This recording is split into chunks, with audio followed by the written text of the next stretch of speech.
Boa noite a todos. Muita saúde e sabedoria em 2021 a todos. Mais uma noite de encontro com o professor Walter de Andrade, Caminho para a Iniciação. Boa noite a todos, e já como é o primeiro encontro do ano, feliz ano novo para todos, com muitas realizações, principalmente as realizações de ordem iniciática, espirituais e materiais também, porque é necessário fazer a parte física também, faz parte do processo, né? Então, nós vamos iniciar aqui o nosso encontro Caminho para a Iniciação. É justamente um encontro que propicia aqueles que estão pela primeira vez ouvindo sobre temas de iniciação, terem as sementes necessárias para fazerem proximamente ou imediatamente o seu caminho da iniciação.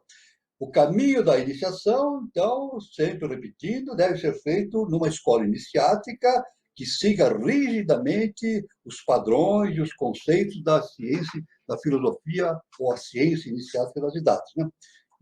Pode existir muitas escolas aí disponíveis, mas aqui no canal 3005 nós indicamos justamente que as pessoas venham fazer os seus cursos de iniciação, o seu processo de iniciação, na Sociedade Brasileira de Eubiose, que foi fundada pelo augusto mestre, professor Henrique José de Souza, né? Então, dentro do padrão da eubiose, fundada pelo professor, nós temos práticas ritualísticas, as práticas da escola, que é o estudo dos temas fundamentais da eubiose, da teosofia, e também o estudo do comportamento humano na vida prática, né?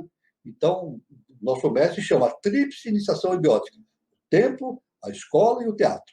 E ele nos afirma que não há possibilidade de se estabelecer uma iniciação somente por um aspecto. Esses três aspectos têm que ser desenvolvidos simultaneamente: o templo, a escola e o teatro. E assim funciona, então, o processo de iniciação da Sociedade Brasileira de Eubiose. Quem quiser, agora, como nós estamos passando por esse momento, né, diferente na humanidade, online, as coisas estão se verificando de forma online, não presencial, pode entrar na internet, procurar o site da Eubiose, só colocar Eubiose na busca e vai aparecer o site da Eubiose, né? Então, lá tem os departamentos, tudo, e a pessoa vai entrar em contato com o departamento e fazer a sua devida inscrição. Isso, inscrição. E as aulas, existem as aulas de ensino à distância, e existem também as aulas não presenciais atualmente, mas através de vídeos, né? Por exemplo, eu dou aula na Moca toda segunda-feira para um dos graus, através de um encontro, uma live, né? Então, não é presencial. Por enquanto, até que se resolva a situação que nós vivemos no planeta Terra atualmente, né? Tudo bem?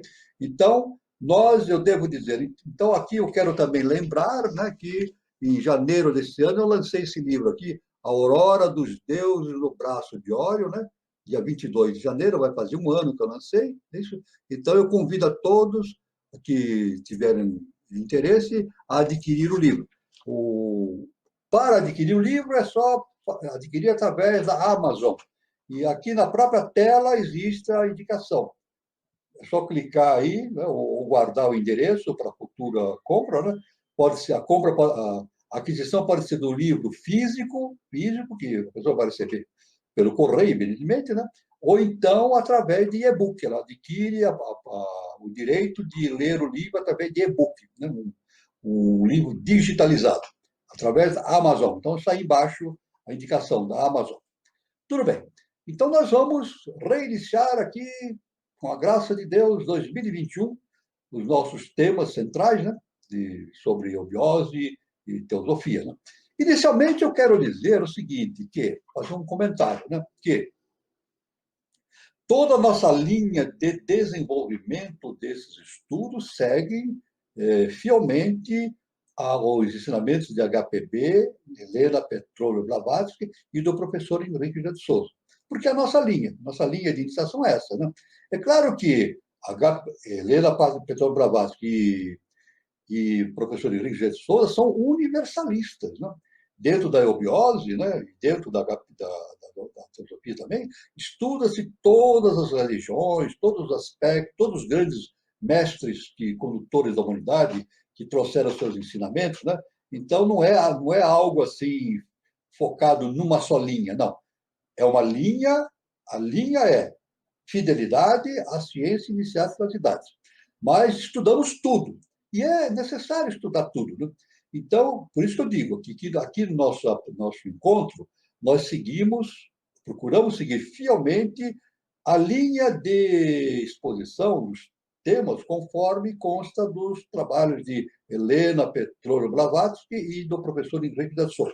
Agora, eu quero dizer também o seguinte, que isso não exclui a possibilidade das pessoas tirarem as suas próprias conclusões. E é necessário isso. Né? Um dos grandes ensinamentos que o nosso mestre, o professor Henrique de Souza, deixou foi o seguinte, que nós devemos estudar, meditar, comparar todos os assuntos e tirarmos as nossas próprias conclusões. Isso é importante, né? Quer dizer, não é... Para alguém que está na iniciação, não é conveniente que ele siga a cabeça dos outros, seja quem for. O nosso mestre diz, até dos mestres. Existe uma revelação que o mestre ele é muito redundante nesse fato. Né? Ele diz que não devemos aceitar nada, nem que tenha sido dito por Jesus Cristo, Siddhartha Gautama, por ele ou quem quer que seja. HPB, não. Nunca aceitar. Estudar, comparar, meditar e tirar as suas próprias conclusões. Por isso faz parte do autoconhecimento, a transformação interna. Isso é muito importante. Né? Agora, é claro que a gente segue a linha, mas podemos tirar também conclusões. Agora, é muito importante, isso eu faço nas aulas. Nas aulas eu sempre sigo essa tônica. Né? Quando eu estou explicando temas de HPB, de professor Henrique de Souza, eu falo, isso consta do panorama geral dos ensinos desses dois seres, né? HPB e professor Henrique de Souza. Agora, eventualmente, eu posso mostrar uma conclusão que eu devo ter tirado. É isso? Como instrutor, ou todo instrutor deve fazer isso, o professor, deve, quando ele vai ensinar, mostrar algo que seja da sua própria meditação, ele deve deixar claro que assim eu concluí. E vocês vão, evidentemente, analisar e vão concordar ou não com o que nós estamos falando. Por isso que, no início desse encontro, hoje, eu escolhi um tema interessante que eu abordei numa das publicações que eu fiz no Facebook, e que eu quero trazer aqui para a apreciação dos irmãos. Aqui eu estou dizendo, é uma conclusão minha, veja bem, mas é uma conclusão minha baseada no ensinamento do professor Henrique José de Souza. Eu coloquei no Facebook isso, né? Eu nunca li em lugar nenhum, mas eu, meditando, cheguei a essa conclusão. E muita gente concorda com isso. O tema, o foco, o primeiro, são dois focos. O foco principal é justamente aquela afirmação do grande René Descartes, né? René Descartes, um grande filósofo, né? Simplesmente um dos grandes baluartes do conhecimento humano, né? O conhecimento humano, eu digo, principalmente do Ocidente, né? Nos fundamentos da ciência ocidental, René Descartes tem um papel extraordinário, né? Então, ele, por certa vez, numa das suas obras, ele falou algo que ficou na consciência das pessoas como uma verdade absoluta. Então, ele diz assim, de René Descartes, ele diz assim, penso, logo existo. Então, isso aí é famoso. Não há quem não tenha ouvido falar disso em algum lugar. A maioria das pessoas já ouviram falar essa frase, ou lendo, ou através da mídia, ou alguém falou para elas. Então, essa afirmação. Penso, logo existe. Então, Descartes diz, se eu penso, então isso demonstra que eu existo. É isso? Então, esse é o pensamento dele. Agora, por decorrência dos conhecimentos da teosofia e da eubiose, eu digo, eu falo para os alunos e publiquei no Facebook o seguinte, na verdade, pelo conhecimento iniciático é assim, penso, logo Deus existe em mim. A diferença, viu? Em vez de penso, logo existo, pelo conhecimento iniciático, fica assim: penso, logo Deus existe em mim. Baseado no fundamento do professor Henrique de Souza. Ele diz o seguinte: a inteligência do homem é o Espírito de Deus nele. A inteligência do homem é o Espírito de Deus nele. E também nesse trabalho que eu publiquei, um trabalho bem sintético, eu citei, complementando, né, João 10, uma passagem de Jesus, Nosso Senhor Jesus Cristo, uma passagem, né, em que ele, conversando com o povo que o cercava, né, que estavam os discípulos e uma massa de populares, né, ele disse assim: não está escrito em vossa lei, eu disse, sois deuses?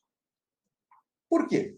Porque está descrito no Evangelho que as pessoas diziam que ele se comportava como se fosse Deus.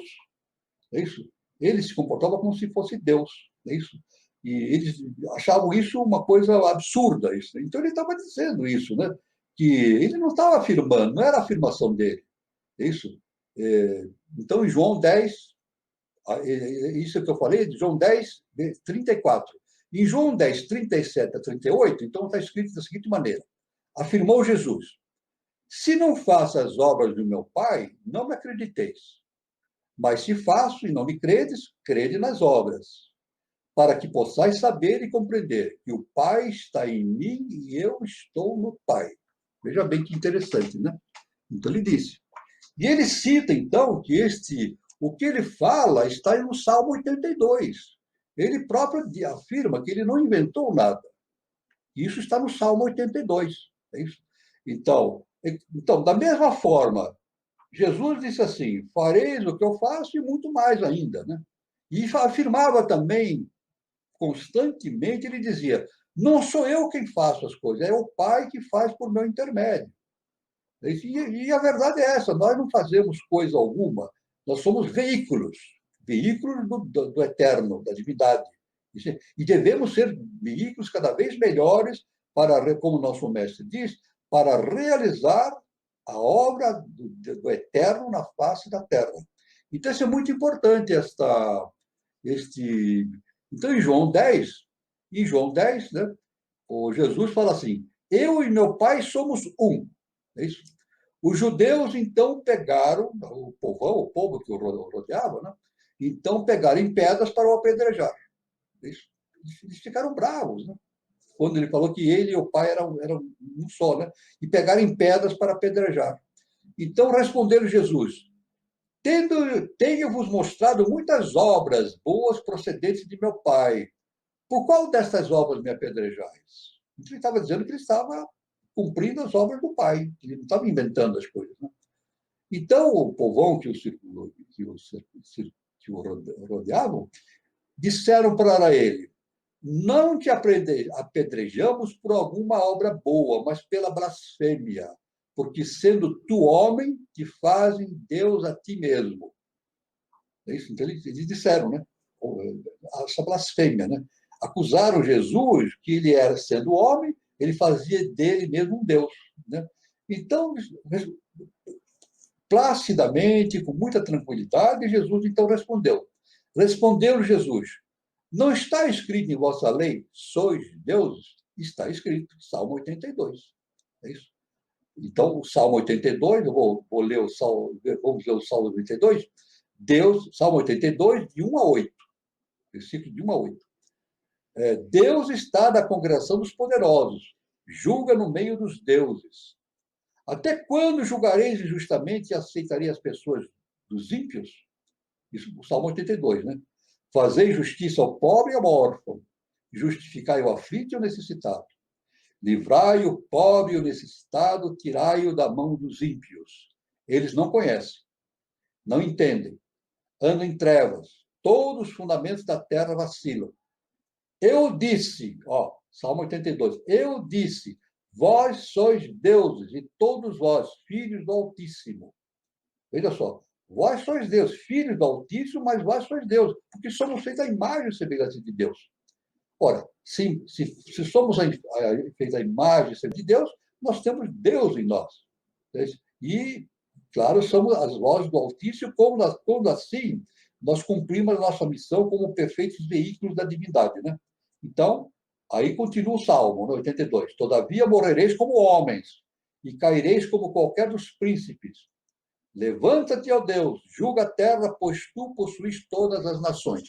Então, isso é muito importante, essa questão do Salmo 82, porque dá uma visão diferente daquilo que a gente imagina por inteligência, por etc, etc. Né? Então, isso aí é algo muito importante que eu queria transmitir, porque é muito importante, então. É claro que isso aí também nos remete, isso eu já falei, vou repetir, vou tocar novamente nesse assunto, quando Jesus fala, né? Conhecereis a verdade e ela vos libertará. Conhecereis a verdade vos libertará. Então, dentro desse contexto de que nós somos deuses, temos a consciência em Deus em nós, é necessário que nós tenhamos conhecimento desse fato, através do autoconhecimento. Então, é necessário o quê? Conhecer a verdade. Então, esse é um grande enigma. Também eu não li em parte alguma, foi fruto da minha meditação. Fruto da minha meditação. Eu nunca li isso em lugar nenhum. Cada um vai meditar e ver se concorda ou não. Então, Jesus diz: conhecereis a verdade. A gente pergunta: o que é a verdade? É isso? E depois ele diz: e a verdade vos libertará. Agora, a gente pergunta: libertar do quê? Agora, pela linha de conhecimento de H.P. Helena Blavatsky e do professor Richard Souza, nós podemos, e através de Jesus o Cristo também, quando ele afirma: vós sois deuses, nós entendemos, podemos entender, assim eu entendo, e todos devem meditar a esse respeito, de que nós compreendemos a verdade quando nós descobrimos o Deus dentro de nós. É o autoconhecimento, não é verdade? Ora, evidentemente, quando eu descubro o Deus dentro de mim, ou quando qualquer um descobre o Deus dentro de si, é a libertação. Então a gente pergunta: libertar-se do quê? Que liberdade é essa? É libertar-se do seu próprio ego. É isso? Das suas idiosincrasias, como se fala, né? Das suas idiosincrasias, do seu ego. Libertar-se do seu ego. Eu, especificamente, né? Meu nome é Walter. Eu sou o Walter? Não. Eu não sou o Walter. O Walter é apenas Maia, é passageiro, é apenas uma imagem que está aí projetada, né? Para a evolução da mônada que em mim existe, está projetada, de Deus, não é isso? Então, é uma imagem, e assim, eu falo Walter, falo Pedro, João, Maria, qualquer pessoa, né? A personalidade é apenas uma maia. Então, o processo da iniciação, o processo de autoconhecimento é justamente conhecer a verdade. Conhecer a verdade, o que é? Tomar consciência que o Deus existe em nós, está dentro de nós. E que a libertação significa libertar-se da maia, das injunções, desta prisão que nos liga apenas ao mundo material, ao mundo da personalidade e assim por diante. Quer dizer, é algo muito profundo, né? Que Jesus, o Cristo, nos disse de maneira bastante clara, e HPB trouxe vasta conhecimento a esse respeito, o professor Henrique José de Souza também. Então, estou trazendo para que a gente faça uma meditação a esse respeito, né? Da nossa divindade que existe em nós. Um outro fato importante, o segundo fato importante que eu quero abordar nesse início de estudos, né, da filosofia e da hipnose, é muita coisa. Frequentemente fala-se de inteligência artificial. A mídia e vários autores, livros, etc., a gente frequentemente fala assim, em inteligência artificial, relacionado ao que se entende como informática, os computadores. Né? Então, as pessoas dizem que isso torna-se chamam isso de inteligência artificial e que está evoluindo cada vez mais. Agora, é claro que aí existe um mito, né? Um mito não, existe uma ficção, uma ficção. É evidentemente que o computador não é inteligência, não pode ser inteligência. É impossível ser inteligência.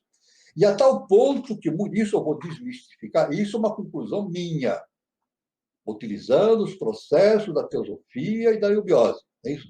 Muita gente afirma, inclusive muitos técnicos, cientistas, que existe a possibilidade e o perigo de que o computador, né, essas inteligências artificiais, um dia domine o mundo. Eu já ouvi várias vezes isso. Que um dia há essa possibilidade que os computadores evoluam tanto, tanto que passam a dominar o homem. Isso é ficção, isso é mentira, isso é impossível. É impossível. Né? Eu até dou um exemplo. Agora eu vou dar um exemplo. Né? Se eu pegar um exemplo até que é uma piadinha iniciática, né? Uma coisa até jocosa, mas é interessante. Né? Se eu pegar um computador da NASA, né? Eu pego um computador na NASA, aquele computador que faz cálculos, trajetórias de naves que vão para a Lua, para outros planetas, asteroides, etc., né? Fazem cálculos e calculam imediatamente todas as trajetórias, etc., velocidade, tudo. É um computador, mas não é uma inteligência. Né? Isso pode dominar o mundo? Não. Então, dou um exemplo simples. Né? Eu vou comparar uma minhoca com um computador. Eu vou pegar uma minhoca e comparar uma minhoca com um computador. Qual é a diferença que existe? A diferença é infinita. A minhoca é algo que tem dentro de si a divindade, e o computador não. A minhoca, veja, uma minhoca, ela tem a divindade dentro dela. Ela tem o quê? O potencial evolutivo de algo que vai surgir daquele ser, em termos evolutivos, inteligência, etc. E isso é indicado através do quê? Ela tem o DNA, ou RNA também, né? Não é isso? Todo ser vivo ele é caracterizado por ter o quê? O DNA, o RNA. O computador tem DNA e RNA? Não tem. Não tem. Mas o DNA e RNA, que é apenas uma molécula, né, enorme, né, que caracteriza a existência dos seres vivos. Até o vírus tem DNA, ele só não tem protoplasma. O vírus não é uma célula, né? Ele é uma molécula, né, de DNA ou de RNA, e que para sobreviver ele precisa entrar dentro de uma célula e se reproduzir dentro de uma célula. Ele não é um ser celular. Mas os outros, que não sendo vírus, são seres celulares e têm características como base a função DNA, RNA. É isso? Fundamento. Agora, esse DNA e RNA não é fruto simplesmente da evolução orgânica, biológica, genética dos seres humanos. Não é simplesmente isso. Tem um outro significado. O RNA, DNA, são projeções de arquétipos superiores. Eles não são criação do mundo físico. Não. O mundo superior, do eterno, né, do mundo celestial, projeta na Terra o protótipo, o arquétipo dessas funções RNA e DNA para possibilitar a constituição do arcabouço orgânico, é isso? Dos seres vivos, né? Bactérias, vegetais, animais, seres humanos, e chegando no ponto máximo de, dentro da espécie humana, se desenvolver algo que significa a inteligência, né? Significa inteligência, ou seja, a manifestação do Espírito de Deus no homem. Então, é essa a diferença que eu gostaria já no início de fazer, de deixar bem claro que dessa comparação, né, entre uma minhoca e um computador, não é nada. Né? Agora, muitos dizem o computador vai dominar o mundo. Não, isso é bobagem, isso aí é impossível acontecer isso. O computador não tem inteligência, então ele não tem capacidade de fazer um domínio do mundo. Agora, uma coisa é verdade, a computação, os computadores podem virar armas, aí é diferente. É diferente. Mas não é só computador, um avião. Um avião pode virar o quê? Ele pode transportar alimentos, vacinas, pode transformar alimentos, né, medicamentos para os povos e pode também soltar bombas e mísseis destrutivos. Né? Então, um avião ele pode ser usado para o bem ou para o mal, dependendo de quem utiliza essa máquina. E o computador é assim também. Agora sim, quando as pessoas dizem que no futuro o computador pode dominar o mundo, não é assim. Pessoas seres humanos podem usar os computadores para dominar o mundo. Aí é diferente. Então, eles vão usar o computador como arma. Aliás, já estão usando, né? Já estão usando. Eu não estou falando uma mentira, né? Existe aí gente que invade isso, invade aquilo, o Pentágono, invade as redes de justiça, etc., em busca de informações, invade as famílias, né? Então, é uma coisa e outras coisas mais, né? Então, existem pessoas que utilizam os computadores para fazer o mal e outras utilizam os computadores para fazer o bem, para a evolução da ciência, etc. Então, é isso que eu queria deixar bem claro, essa noção do computador, da inteligência humana, e sempre deixando claro que, seguindo o ensinamento do professor Richard Souza, e que é baseado também na linha de expressão do entendimento da HPB, né? A inteligência do homem é a projeção do Espírito de Deus no homem. A inteligência só pode ser originada do mundo divino, não há outro caminho. Então, isso aí é bom porque a gente elimina de vez a ficção, a ficção do nosso mundo objetivo, tirando todas essas fantasias que podem se originar no âmbito da imaginação humana. Né? Então, eu quero dizer também que a HPB sempre, nos trabalhos dela, ela sempre deixa claro esse fator, né? Que nós devemos ter muito cuidado com as informações. E aqueles que transmitem informações devem ter muito cuidado na formulação dessas informações, para não misturar as suas deduções pessoais com as informações básicas da teosofia. Ele pode, inclusive, emitir opiniões pessoais, mas ele deve sempre declarar que a opinião é dele. Não é opinião, não pode misturar uma coisa com a outra, misturar a estação. Isso é muito importante. Então, a HPB deixa bem claro nos estudos dele, o nosso mestre também deixa muito claro. Então, essas são as informações que eu queria passar de início, né, para todos. Né? São informações muito importantes a respeito da questão da inteligência, né, da inteligência humana. Né? E, então, nós vamos continuar aqui a nossa exposição, né? Justamente seguindo a linha de HPB. Né? Então, nós chamamos a atenção de todos, né, para a grande diferença que existe entre o budismo ortodoxo, ou seja, os ensinamentos públicos de Gautama, o Buda, e seu budismo esotérico. Veja bem, já é um fato importante, né? Porque a HPB salienta que muitos, pelo menos um dos autores, ou vários autores, disseram que a doutrina secreta era provinda do budismo esotérico. Ela disse que não. O budismo faz parte da doutrina secreta, mas a doutrina secreta é muito superior. Ela é a síntese de todo conhecimento. Né? Né? Sua doutrina secreta, contudo, contudo, em nada diferia da dos Brahmanes iniciadas do seu tempo, seguindo a HPB. Hein? O Buda era filho da terra ariana, um hindu de nascimento, um kshatriya. O Buda era filho da terra, então, era um kshatriya, discípulo dos nascidos duas vezes, chamaram nascidos duas vezes, os Brahmanes iniciados ou Dvijas, ou nascidos duas vezes. Os ensinamentos do primeiro não podiam ser diferentes da doutrina desses últimos. É isso? Já que toda a reforma budista consistiu em revelar uma parte do que havia permanecido secreto para todos aqueles que estavam fora do círculo encantado dos ascetas e dos iniciados do templo. Isso? Então, veja que a HPB dá muita importância ao budismo, né? Mas coloca no devido lugar. Né? Impedido por força de seu juramento de ensinar tudo quanto lhe havia sido comunicado, Buda, né? Por força de seu...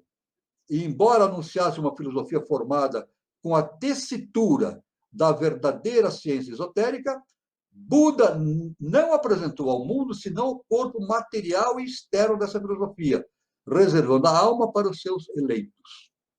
Né? Então, nós já abordamos isso, que Buda, na verdade, como todos os grandes mestres também fazem, para os seus discípulos ele ensinava algo mais profundo. E para o público em geral ele ensinava algo de natureza importante, mas não profundo quanto aquilo que ele ensinava para os discípulos. Porque é impossível a humanidade conseguir entender toda a vastidão do conhecimento iniciático, né? Impossível. Né? Vários estudiosos ouviram falar da doutrina da alma, mas nenhum parece haver compreendido sua verdadeira significação e importância. Essa doutrina, estamos falando da doutrina de Buda, foi conservada em segredo dentro do santuário, talvez em excessivo segredo. O mistério que envolvia o seu dogma principal e seu objetivo supremo, o Nirvana, aguçou e irritou a tal ponto a curiosidade dos sábios que o têm estudado, que, não sendo capazes de resolvê-lo de maneira lógica e satisfatória, desatando o nó górdio, preferiam cortá-lo, declarando que o Nirvana significa o aniquilamento absoluto. É isso. Então, muitos dizem que, de maneira bastante incorreta, dizem que é o aniquilamento absoluto. Na verdade, não é isso, né? Então, muitos dizem que nós somos, pelo conceito de Buda, nós somos uma gota d'água. Comparando a gota d'água ao universo, né? Comparando a gota d'água ao universo, como um mar, um oceano, né? Então, muitos dizem assim, nós, uma gota d'água, vamos evoluindo até que nós nos diluímos no oceano universal. Então, eles chamam isso do aniquilamento, ao aniquilamento da própria identidade do ser humano. Na verdade, não é assim. Não é assim, né? Se nós analisarmos os conceitos da teosofia, da HPB e do professor Henrique de Souza, nós vemos justamente o contrário. É o contrário, né? Na verdade, somos uma gota d'água, sim, mas não estamos destinados ao aniquilamento, a nos dissolver no oceano cósmico. Não, pelo contrário. Nós temos que trazer o oceano cósmico para dentro de nós. Olha que coisa impressionante. É isso? Somos uma gota d'água, mas através do autoconhecimento, nós devemos trazer o oceano para dentro dessa gota d'água.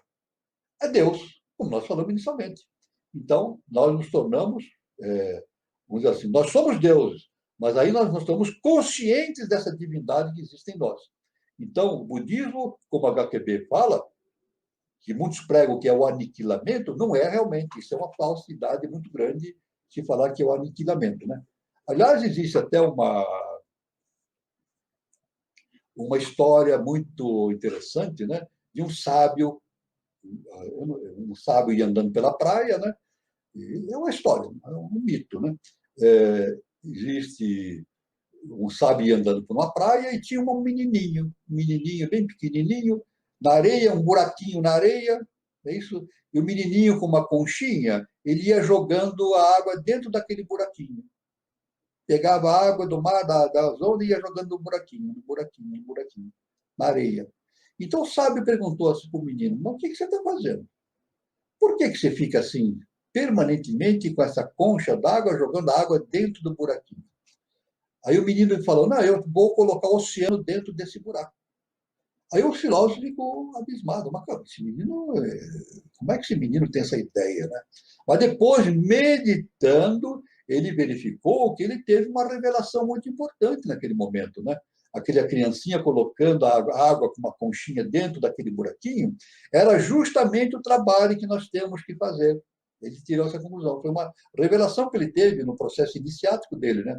É trazer o oceano cósmico para dentro de si mesmo, né? Por isso que o próprio Jesus falou, eu e meu Pai somos um. Né? Meu Pai está em mim e eu estou nele. Pronto, aí não tem dúvida nenhuma a esse respeito. Ao findar o primeiro quartel deste século, aí o século XIX, né? Quartel significa 25 anos, né? Hoje não se usa muito esse termo, é um termo bastante clássico, né? Quartel representa 25 anos.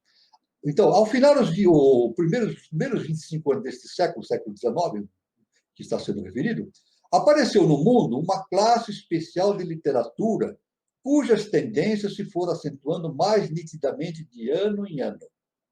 Isso seguindo nitidamente o raciocínio de Helena Petrovna Blavatsky. E alegando basear-se em investigações eruditas de sancrististas e orientalistas em geral, chegou a assumir fóruns de ciência. Religiões, mitos e emblemas da Índia, do Egito e de outras nações antigas foram interpretadas segundo o entendimento que os simbologistas quiseram dar. Dar sua forma grosseira e exterior passou muitas vezes a exprimir o seu sentido interno. Então, houve uma degeneração desse entendimento, né? Apareceram em rápida sucessão obras notáveis por suas especulações e deduções engenhosas formadas em círculo vicioso, veja, círculo vicioso, por apresentarem conclusões geralmente preconcebidas, em vez de premissas nos ensinamentos de vários sábios em sânscrito e em Pali.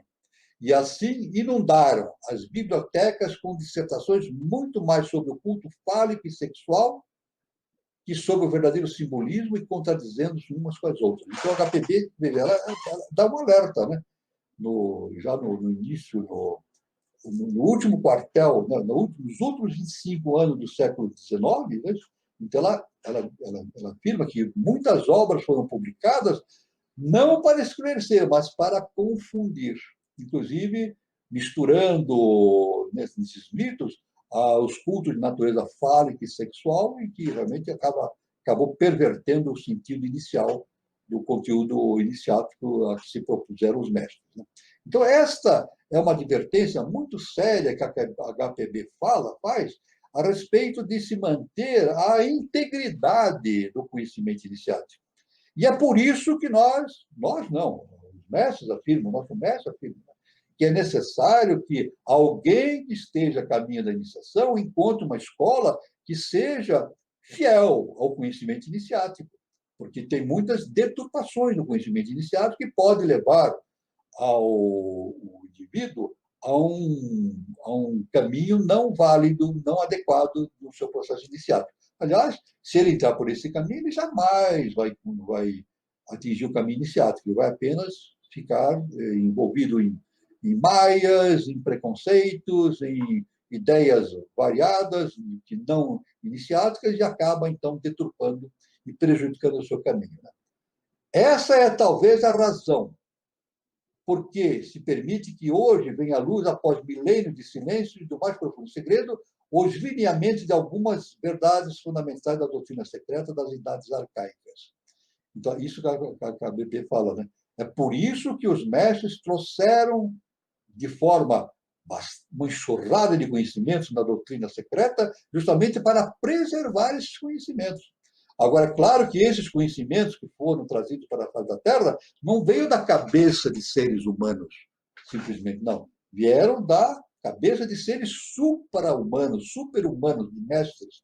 E conhecimentos que estavam e estão gravados nos registros dos mundos subterrâneos, dos mundos internos, né? Isso aí foi o que a HPB fez, né?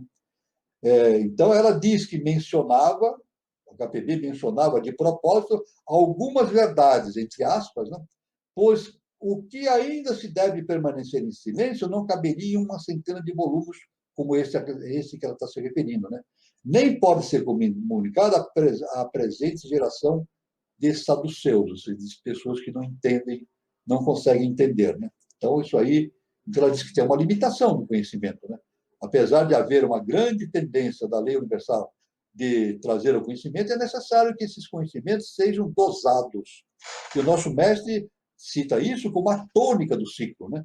O conhecimento deve ser ensinado de acordo com a tônica do ciclo, para não se perder o conhecimento e também para se impedir que o conhecimento seja degenerado, né?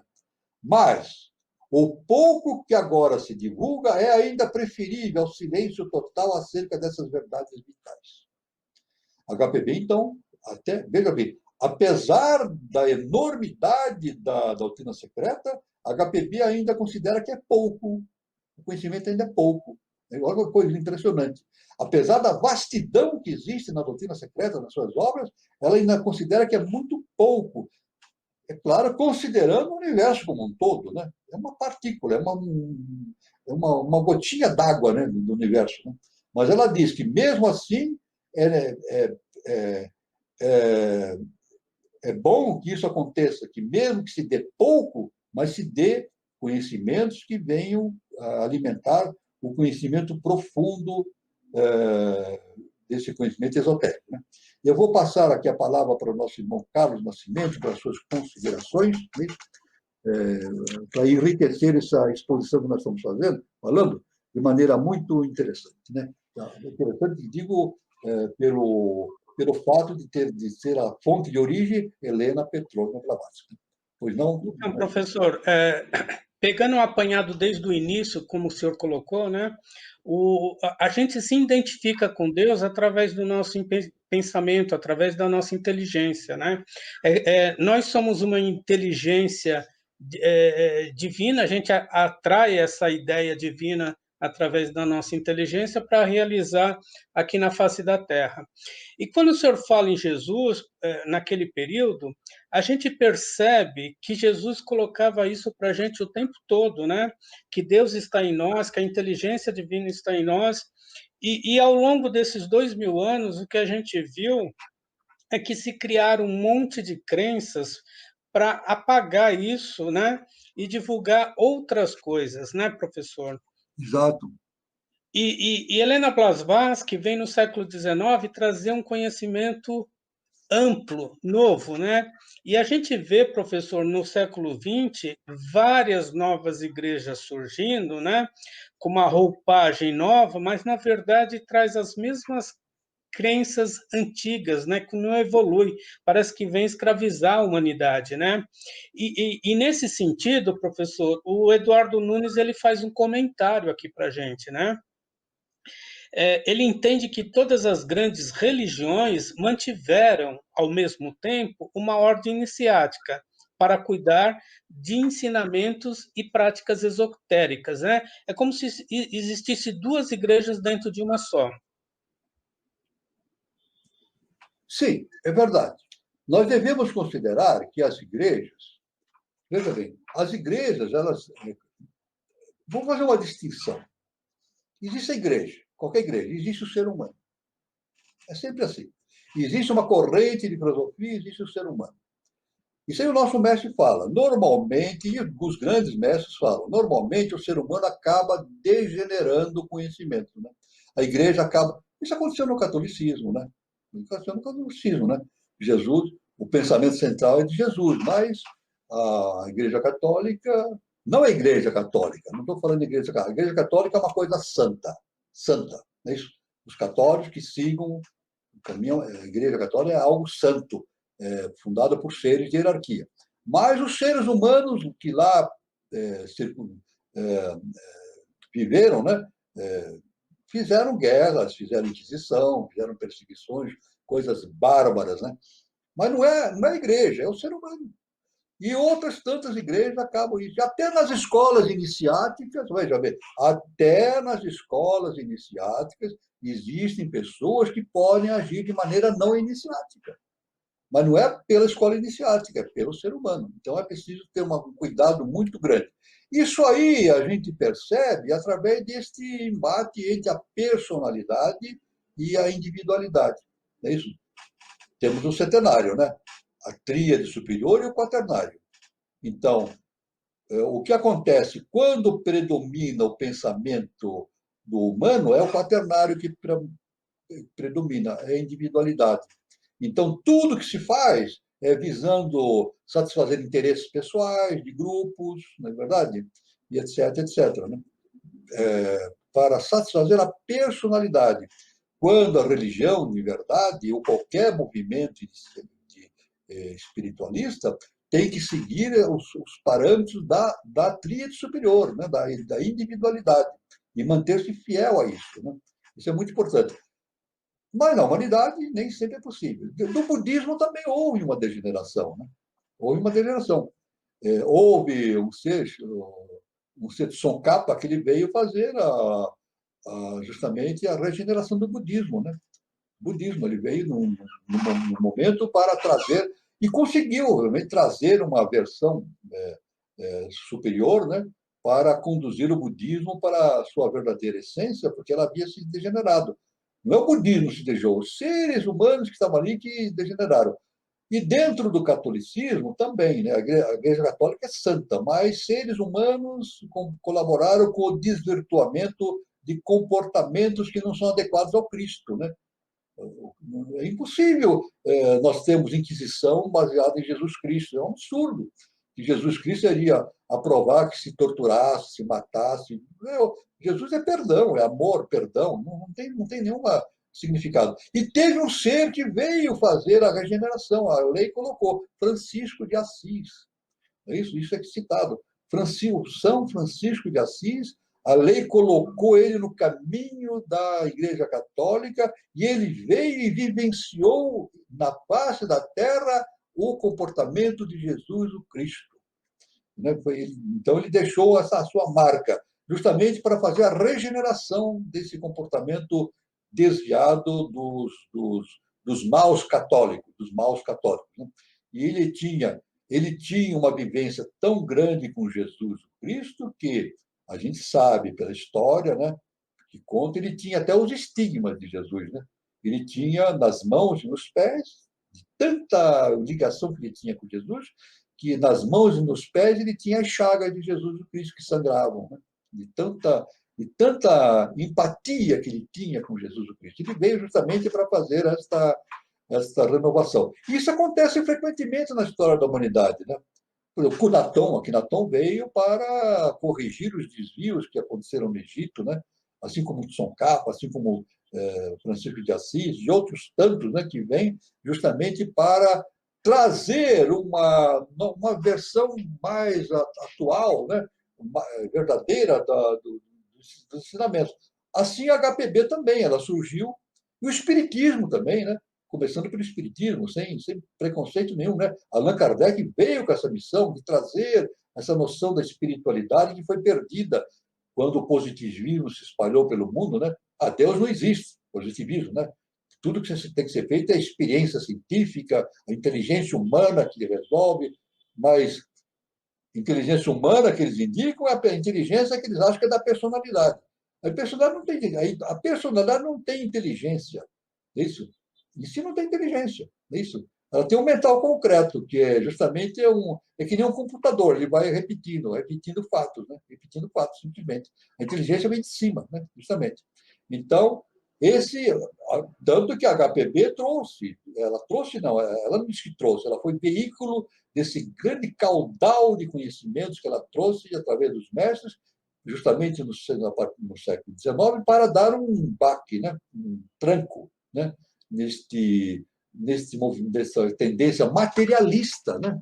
Nessa tendência materialista, obscurantista e também tendência de deturpar os conhecimentos. Ela trouxe a visão integral do conhecimento através da doutrina secreta. E o nosso mestre, o professor Guilherme Souza, também, ele veio com essa missão. O nosso Augusto Mestre, ele veio com essa missão, né, no século XX, de trazer esse conhecimento na sua integridade e formando, dando as bases para que o terceiro milênio se processe dentro de um ritmo cadenciado e compatível para o surgimento de uma nova civilização. Deixou bem claro, é necessário o surgimento de uma nova civilização, que ele preconiza que deverá surgir, se tudo acontecer conforme planeja a lei universal, o eterno, no ano 3005, que é justamente o nome do nosso canal, né? Canal 3005, né? Então, ele diz que no ano 3005, a partir de 2005 a 3005, 1000 anos, a humanidade deverá ter um avanço extraordinário para o surgimento de uma nova civilização. Mas isso não acontece por acaso. É necessário que, para o surgimento da nova civilização, surjam veículos apropriados para trazer de cima esses conhecimentos arquetipais para se dispersar na Terra. E também que os seres humanos, através das suas consciências, estejam preparados para servirem de veículos para esses conhecimentos. Aí entra o autoconhecimento, a transformação interna. Então, isso é basicamente o que o nosso mestre fala, né? A transformação interna é de enorme importância. Então, seguindo no nosso raciocínio, o mundo atual, em sua desabalada corrida para o desconhecido, que o físico tanto se apressa em confundir com o incognoscível, sempre que o problema lhe escapa à compreensão, progride rapidamente em direção oposta à espiritualidade. HPB, hein? Ela já faz esse vaticínio, essa premonição, que essa corrida científica caminha no sentido contrário à espiritualidade. E realmente a gente percebe isso. O mundo, olha só, o mundo converteu-se hoje em uma vasta arena, em um verdadeiro vale de discórdia e de luta sem fim, em uma necrópole onde são sepultadas as mais elevadas e santas aspirações de nossa alma espiritual. Olha que coisa terrível, né?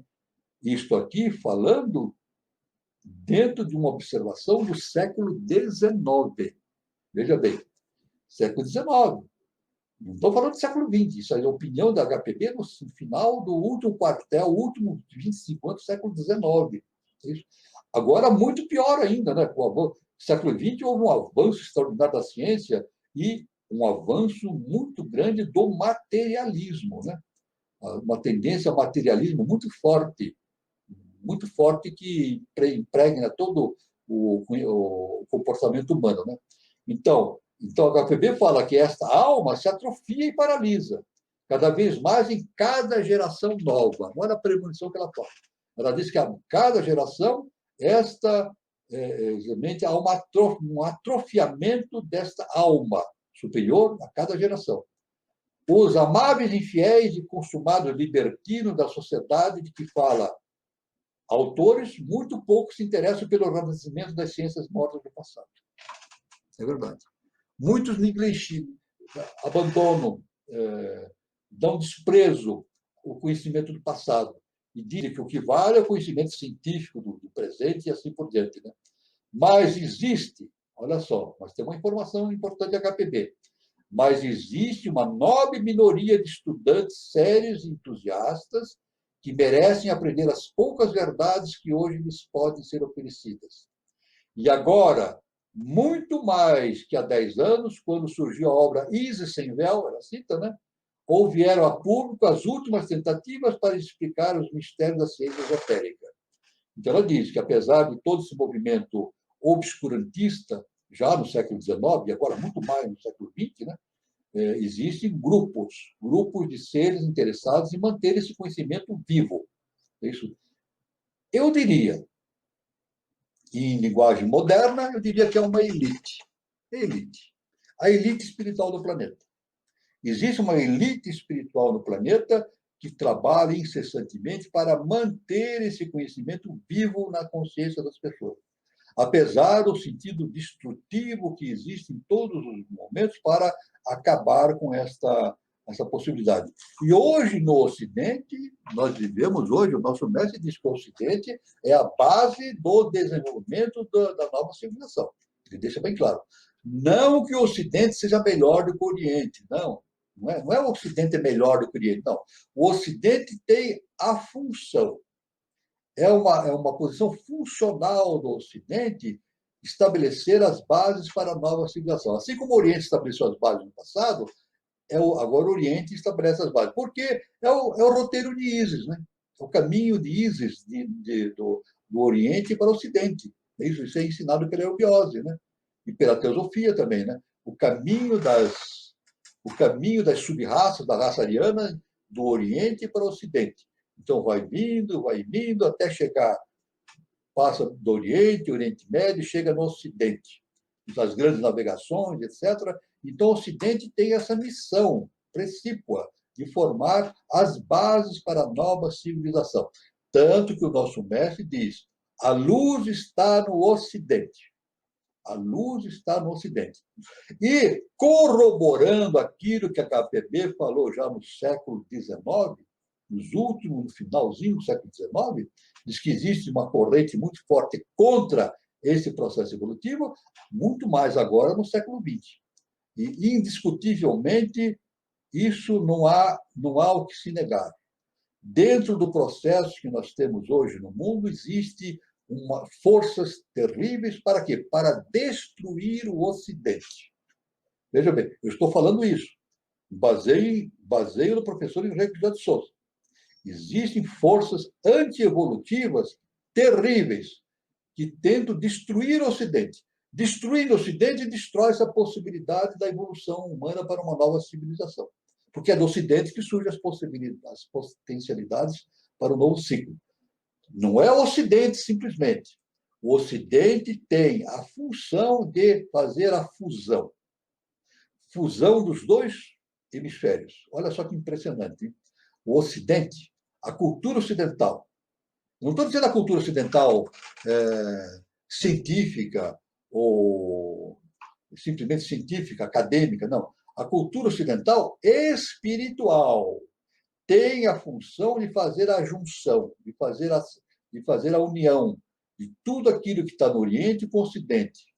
Tanto que o nosso mestre fala que no terceiro milênio nós teremos e devemos ter a fusão dos dois pensamentos, o pensamento de Buda e o pensamento de Jesus o Cristo, que são duas colunas.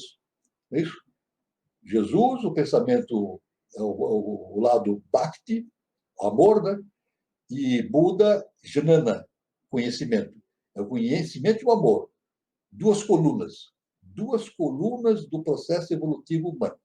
Então, o professor diz que budismo e cristianismo devem se unir para formar as bases de uma nova civilização. Isso deixa bem claro. Eu não estou dizendo que é religião budista ou religião cristã, não é isso, não. Tirando isso de fora, é o pensamento budista e o pensamento cristão. O pensamento de Buda e o pensamento de Cristo deverão se unir e formar uma nova visão moderna de terceiro milênio para que surja as bases de uma nova civilização. Isso é muito importante, seguindo a linha de conhecimento do nosso mestre, o professor Henrique José de Souza. Uma das maiores e provavelmente a mais importante das observações contra a veracidade da doutrina secreta, né?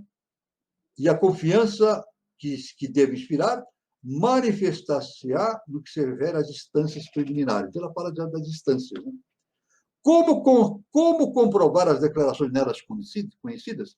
Então, a gente sabe que as instâncias de Dizian foram a base da cosmogênese e da antropogênese da HPB. E foram conhecimentos trazidos, né, do Oriente. É isso? Trazido do Oriente, dos mundos internos, é isso? Do Tibete. Do Tibete. Ela mesma fala do Tibete. Né? Em verdade, como comprovar as declarações delas contidas? A HPB pergunta. Né? Veja, uma pergunta. Né?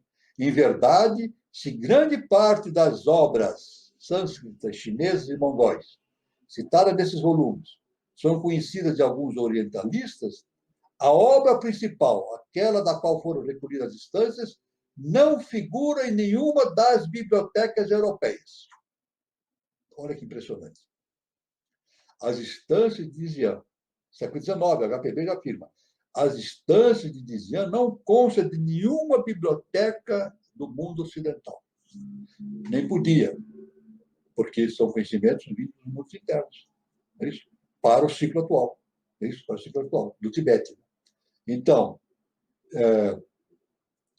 o livro de Dizian é completamente ignorado pelos nossos filólogos, ou pelo menos jamais ouviram falar dele sob aquele nome. Então, ela diz que as instâncias de Dizian são completamente ignoradas pelos estudiosos da ciência, da filosofia, etc., né? Acadêmica. Né? Ele, sem dúvida, não é isso? Eis, sem dúvida, um grande obstáculo para todos os que seguem os métodos de investigação prescritos pela ciência oficial. Olha que coisa impressionante. Ela já dá uma limitação para a ciência oficial. Porque a ciência oficial, não aceitando esses fatos, esses conhecimentos profundos, a ciência oficial tem enormes dificuldades de se adaptar a um processo de transformação, inclusive, do seu modo de pensar, de se adaptar a uma nova visão de universo, etc. Né? É claro que, veja bem, a HPB falava isso no fim do século XIX, nos últimos 25 anos. Né? Imagine agora. Mas nós temos hoje uma coisa muito importante. Mesmo a ciência oficial está sendo bafejada, está sendo inundada por conhecimentos que não é por acaso que acontece. Nosso mestre diz, não é por acaso. É isso? A física quântica. A física quântica está trazendo conhecimentos que relembram que nos dão uma indicação dos conhecimentos transcendentais contidos nas instâncias de Xi'an e outros conhecimentos. Né? Tanto que os físicos atuais, a gente pode entrar na internet, entra na internet, no YouTube, vê lá físicos dando declarações, palestras, etc. Né? Físicos de enorme competência internacional, reconhecidos, né, pela ciência oficial, né? Eles dizem, eles são unânimes em falar. A física quântica é uma loucura, porque a gente, cada vez que se aprofunda mais dúvidas surgem e rompe com todos aqueles parâmetros que nós tínhamos antigamente, de tempo, de espaço. Né? A própria física quântica, o tempo não existe, o espaço não existe. É uma loucura. E é claro que isso vai bater com a ciência iniciática. Pela ciência iniciática, o tempo e o espaço não existem. O que existe? Afinal, se o tempo e o espaço não existem, o que existe? Consciência. E a consciência é a base do universo.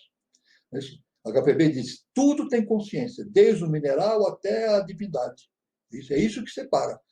A distância que existe entre as coisas é a consciência. É isso? Por exemplo, entre eu e Jesus. O que nos separa? É o espaço, o tempo? Não, é a consciência. Eu tenho uma consciência humana e ele tem uma consciência celestial. Essa é a distância que nos separa. Agora, se eu quiser vencer essa distância que me separa, uma distância enorme que me separa de Jesus Cristo, né? Uma distância enorme, eu ainda tenho que evoluir muito, mais séculos, milhões de anos para chegar nessa altura, eu tenho que romper a barreira da consciência, através do autoconhecimento, da transformação interna e me tornar um Cristo. Né? Isso aí, evidentemente, só através de milhões de anos, através da evolução. Né? Então, essa é a barreira que a ciência oficial tem e que a HPB já falava no século XIX. Veja bem como ela previa, sem os conhecimentos, sem mexer nos conhecimentos atuais da ciência moderna, ela já previa essa barreira que a ciência tem. Para os estudantes de ocultismo, porém, e para todo verdadeiro ocultista, isso não terá a maior importância. Olha que ela fala, isso não tem a menor importância. Essas limitações se tornam inexistentes. O corpo principal das doutrinas expostas se encontra disseminado em centenas e até milhares de manuscritos sânscritos, alguns já traduzidos, e, como de costume, desfigurados em sua significação, outros à espera que lhe chegue a vez.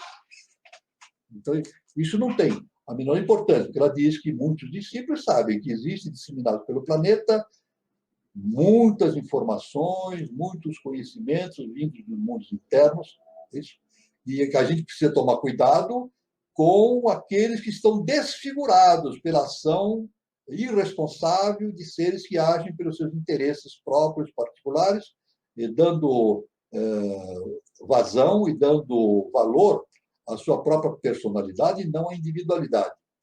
Todo homem de ciência tem, portanto, a oportunidade para verificar os acertos e a maior parte das criações de que se fazem.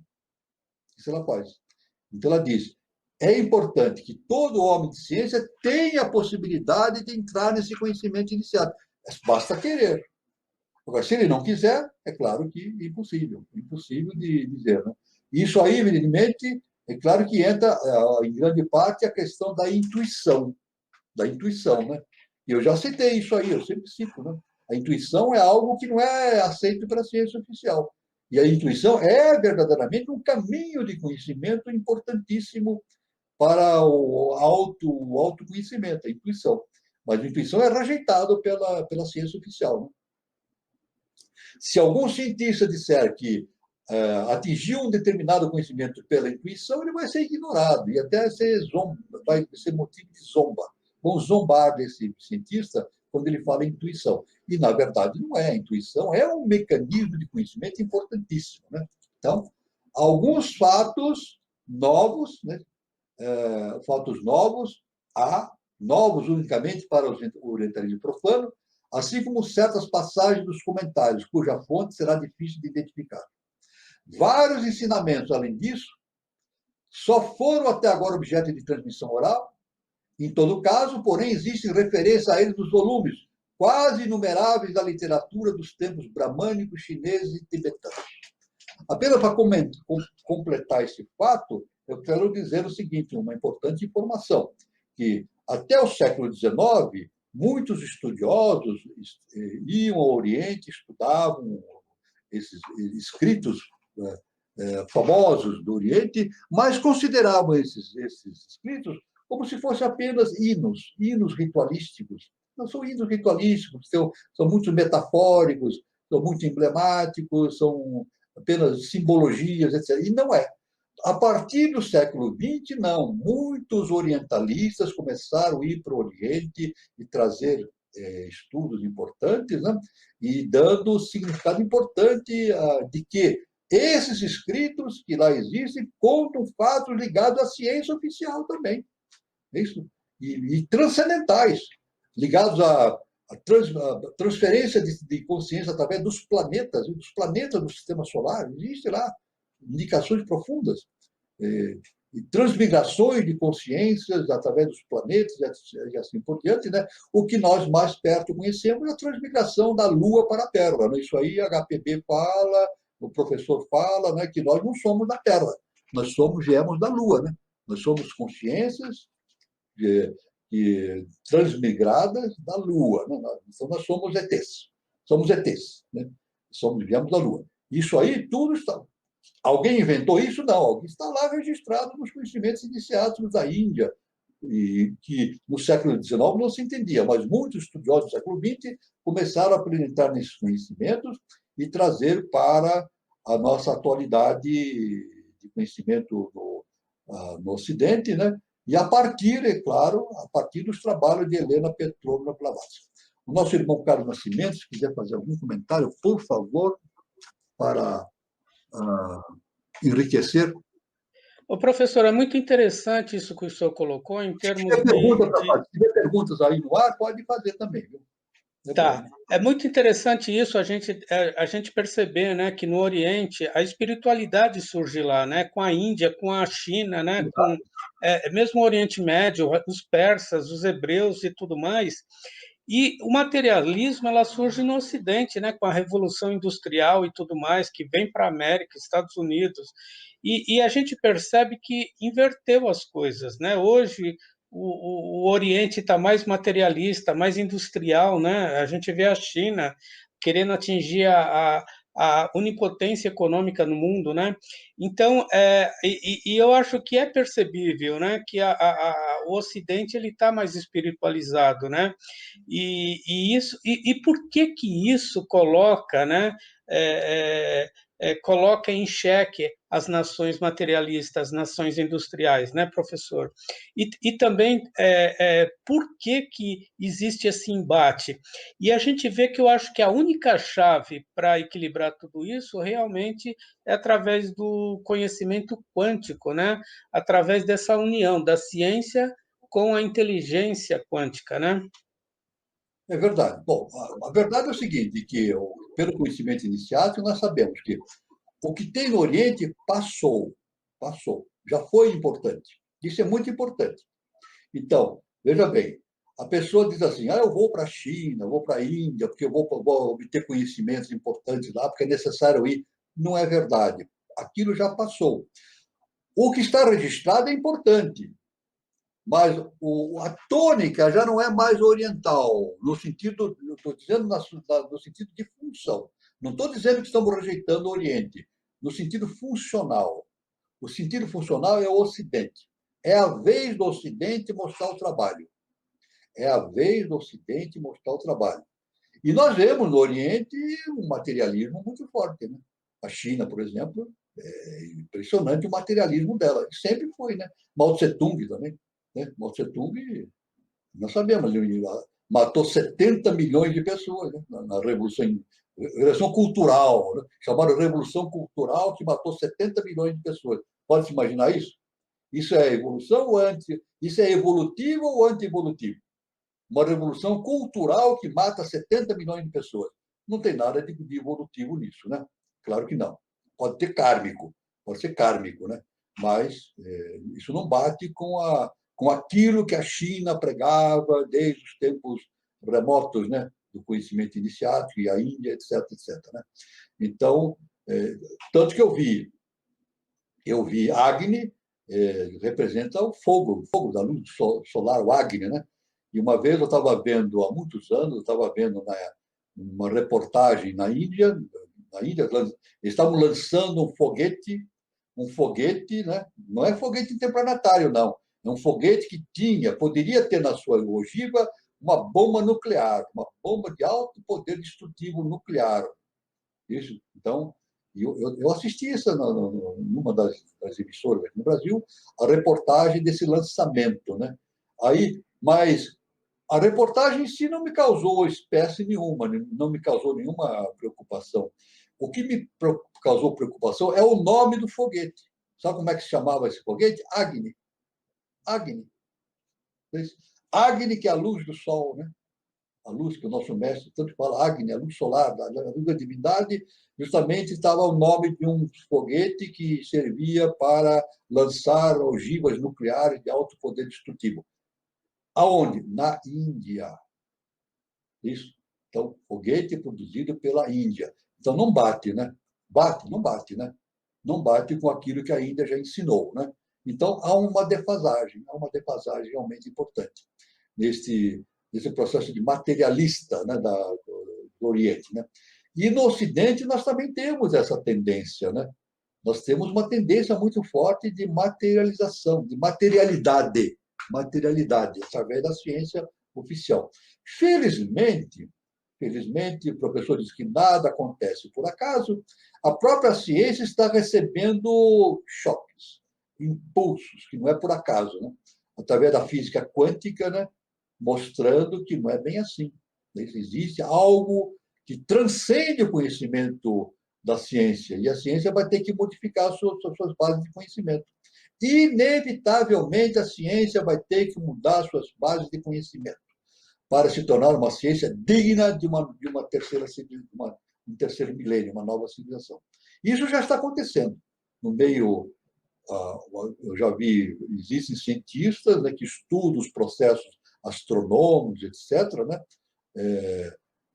tendo por base a pesquisa, a identificação e a aceitação de que tudo que acontece no universo não é por acaso, tem uma causa inteligente. Eles não chamam de Deus, mas eu identifico nas reações químicas, nas reações físicas, na trajetória dos planetas, etc. Tudo tem uma lógica se define, que é impossível que isso surja por acaso.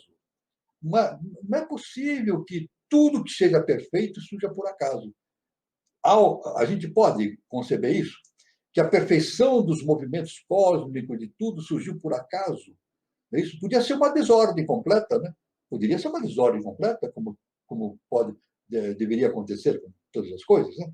Uma desordem completa. Mas não, as leis são perfeitas, as leis da química, da física, são matemática. O universo é matemática. Já Pitágoras dizia, o universo é matemática, é pura matemática. Né? Ora, matemática não pode vir por acaso, tem que surgir de uma inteligência superior. Matemática, não é possível. Né? Então, a ciência vai, naturalmente, ela vai entrar por esse caminho. Ela vai entrar por esse caminho do entendimento de que as coisas originam através de um processo inteligente. Agora, querem chamar de Deus ou não, essa é outra conversa.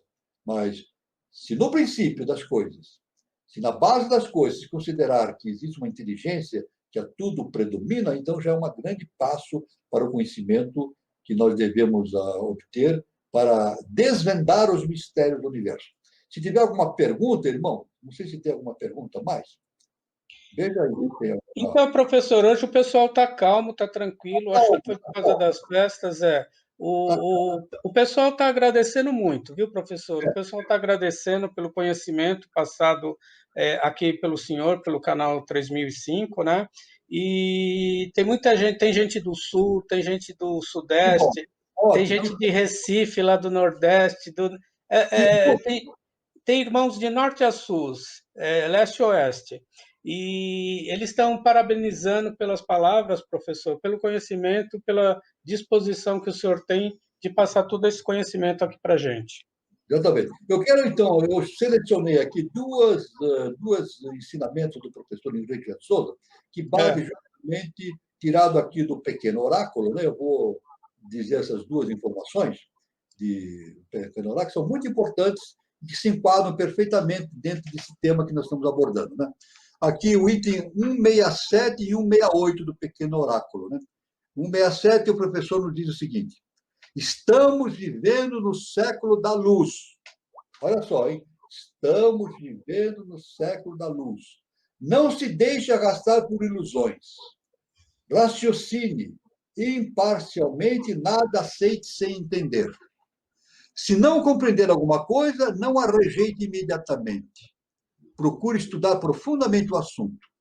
Não se conforme com a pior das escravidões, que é a mental. Nascemos para ser livres e só seremos quando raciocinarmos livremente.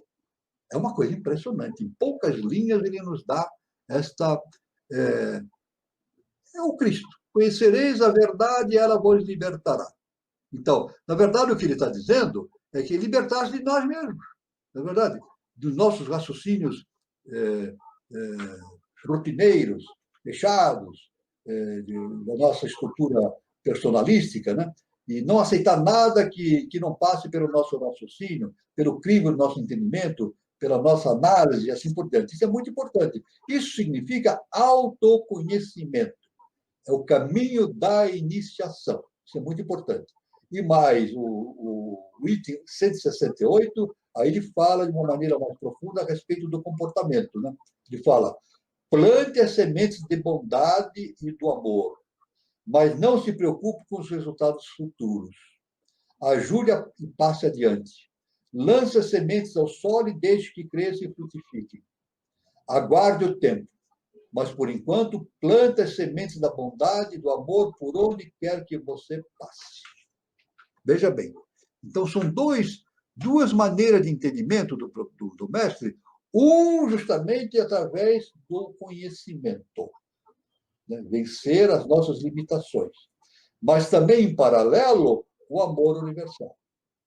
Porque, basicamente, nada se acontece sem o amor universal. E esse é um dos caminhos que a ciência deve penetrar. A ciência não se preocupa com isso. A ciência não se. Aliás, eu não estou dizendo que os cientistas não falem em amor, não pensam nisso, claro. Mas a ciência em si, ela não é explícita nisso. A ciência, ela não é explícita em dizer que o amor é fundamental. E isso é fundamental.